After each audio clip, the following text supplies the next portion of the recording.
राजस्थान का एक वीर सपूत जिसने मुगल शासक शाहजहां को उसके दरबार में जाकर चुनौती दी, वह वीर अमर सिंह राठौड़ राजस्थान में शौर्य, स्वाभिमान एवं त्याग का प्रतीक माना जाता है।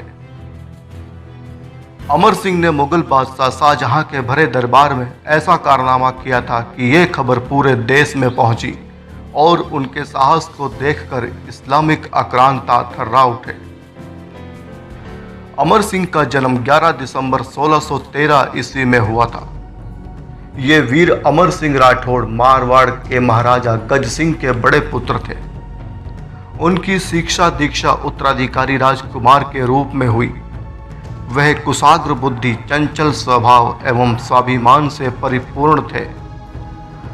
अतः अमर सिंह की कीर्ति चारों ओर फैली हुई थी। उनको महाराजा गज सिंह का स्वाभाविक उत्तराधिकारी माना जाता था, किंतु गज सिंह की उपपत्नी अनारा के षड्यंत्र के कारण अमर सिंह राठौड़ को राजगद्दी ना देकर छोटे पुत्र जसवंत सिंह को मारवाड़ का शासक बनाया गया। अमर सिंह राठौड़ परिवार द्वारा निर्वासित करने के बाद वो मुगलों की सेवा में आए। उनकी प्रसिद्ध बहादुरी और युद्ध क्षमता के परिणाम स्वरूप उन्हें मुगल बादशाह शाहजहां द्वारा शाही सम्मान और व्यक्तिगत पहचान मिली, जिसके बाद उन्हें नागौर का जागीरदार बनाया गया और बाद में उन्होंने ही यहाँ शासन किया। मुगल दरबार में उनके बढ़ते हुए वर्चस्व से अन्य दरबारी उनसे ईर्ष्या करने लगे थे। एक बार अमर सिंह राठौड़ शिकार पर गए हुए थे और कुछ दिनों तक नहीं लौटे और वे शाहजहां के दरबार से भी गैर हाजिर रहे। इसी बीच सलावत खान ने अमर सिंह के खिलाफ शाहजहां को भड़काना शुरू कर दिया। सलावत खान, जो कि शाहजहां का कोषाधिकारी था, एक तरह से पूरे खजाने की देखभाल वही करता था। जब अमर सिंह वापस आए तो सलावत खान उन पर हुक्म चलाने लगा और सलावत खान उनसे कर वसूलने की बात करने लगा। अमर सिंह ने अपनी तलवार और मयान दिखाते हुए कहा कि उनके पास यही एक धन है और अगर चाहिए तो सलावत खान आकर ले जाए। जब ये सब हो रहा था तब पूरा दरबार भरा हुआ था। शाहजहां खुद गद्दी पर बैठा हुआ था।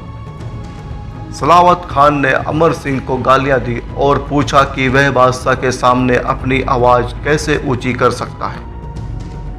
इसके बाद अमर सिंह ने जो किया वो इतिहास में दर्ज हो गया, क्योंकि गालियां न सिर्फ उन्हें बल्कि पूरे हिंदुत्व को भी दी गई थी।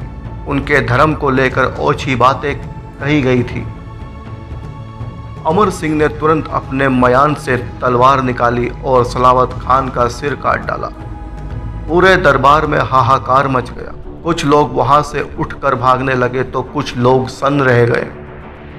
खुद शाहजहां गद्दी से उठकर अपने कक्ष में भाग खड़ा हुआ। उसे एक पल के लिए ऐसा लगा कि अमर सिंह उस पर ही झपट रहे हैं, इसलिए वे वहां से नंगे पांव भाग खड़ा हुआ। मुगल सिपाहियों ने इसके बाद अमर सिंह को बंदी बनाने के लिए उन्हें घेर लिया, परंतु अमर सिंह वहां से भाग निकले। आगरा किले के दरवाजों को बंद कर दिया गया, लेकिन बहादुर अमर सिंह राठौड़ अपने घोड़े सहित किले से छलांग लगा दी और किले से बाहर निकल गए। उसके बाद शाहजहां ने एक चाल के तहत अमर सिंह राठौड़ को संधि करने के बहाने राज दरबार में बुलवाया और धोखे से पीठ पर वार करवाकर उन्हें मार दिया गया। इतिहास में ऐसे योद्धा शायद कहीं गुम हो गए हैं। रह गया है तो शाहजहां और उसका ताजमहल, वही ताजमहल जिसे अपने अंतिम दिनों में वह एक किले में नजरबंद होकर देखा करता था। और वही नागौर और मारवाड़ में आज भी वीर अमर सिंह राठौड़ के किस्से सुनाए जाते हैं। दोस्तों, और भी इसी तरह की जानकारी के लिए चैनल को सब्सक्राइब करें और नोटिफिकेशन के लिए बेल आइकन को प्रेस करें।